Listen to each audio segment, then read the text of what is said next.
Hi, everyone. Hi. I'm Joanne. Hi, Joanne. Welcome. Well, thank you very much. You know what? This is quite a crowd we have here tonight at the Cook Street Village Activity Center.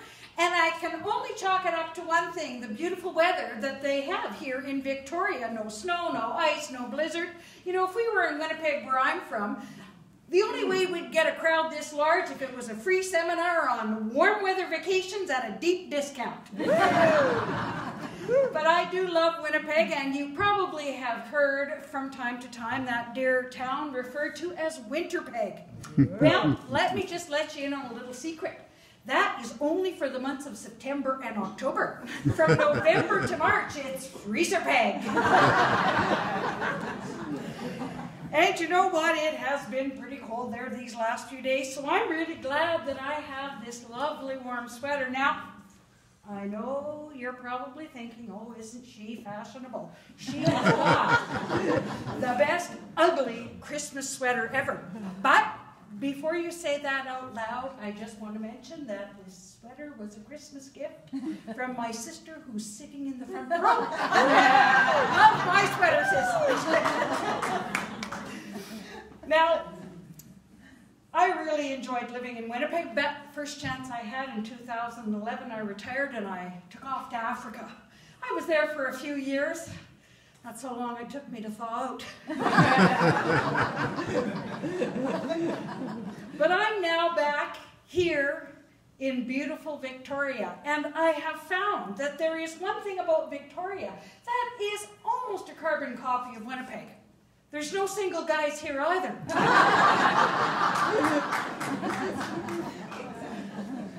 Now, you know, when it comes to single guys, I gotta tell you, it's been a lifelong venture of trying, and to no avail. But there's been some very interesting attempts that I'll just describe a couple for you. First of all, you know, when I was quite young and, well, really attractive, I was on a cruise, and the cruise was very kind to seat me at a table with a very nice looking man. And I'm thinking, this cruise is looking really promising. Now, I noticed he did have a bit of gold on the finger, so I kind of wormed out of him, but he assured me. He said, no, I have no wife. And I'm thinking, this is really promising. Until he said, no, I have no wife because I'm a priest. And I thought, oh boy, the guy's not only married, he's married to God. Well, I'd mentioned I'd gone to Africa. That's when I thought, well, hope was going to spring a little more eternal there. I had taken a cross-cultural training course, and in the course we were told very clearly that as Canadian women, we were highly desirable to African men. And I'm thinking, well, hey, there we go, the promised land.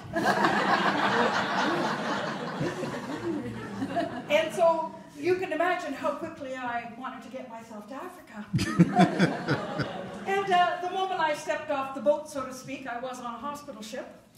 I'm at the corner, a very busy, noisy, dirty corner, but up, sidling to me was one of these fine African gentlemen. And I could tell by the way he was looking at me, there was sort of an intensity in his eyes that the marriage proposal was coming. He looked at me and he says, oh, Mom, he says, you can't walk across the street by yourself. He says, you might fall.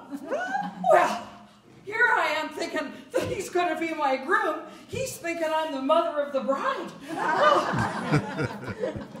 Well, you know, when things really have not been that much better back here on good old Canadian soil, now that I'm in Victoria, I'm thinking, well, you know, we're going to give another run at it. And, you know, there was a fella in my building, and, you know, he was a single fella, I could tell, because I've got the list of residents, and I saw there was only one in his condo.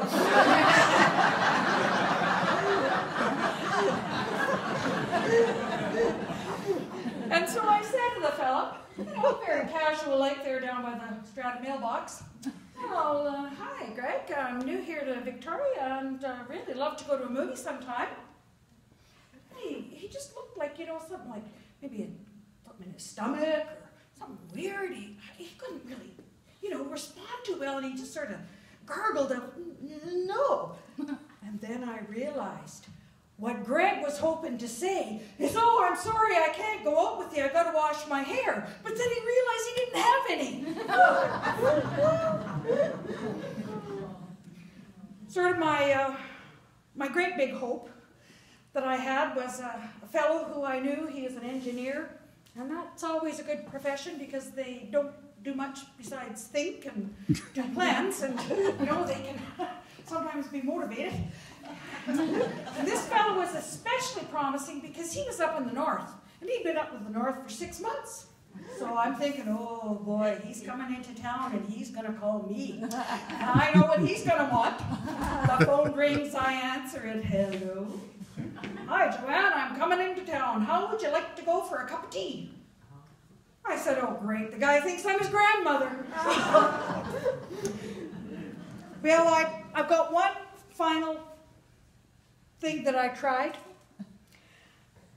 I got a cat, a male cat. I thought, well, I'm not making it anywhere with the 2-legged variety. We're going to start with the 4-legged variety and work our way up.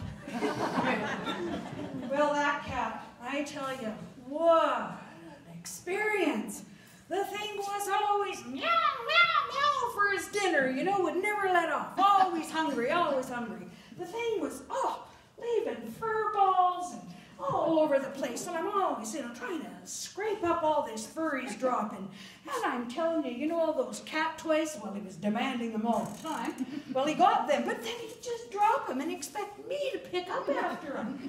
Well, and when it came to the catnip, you couldn't keep him out of it. He was always wanting in the catnip.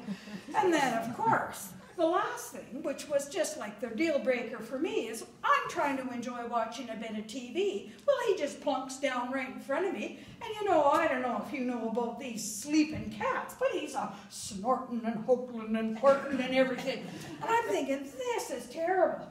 I'm not learning anything. This is a failed experiment. Because, men aren't anything like that, are they?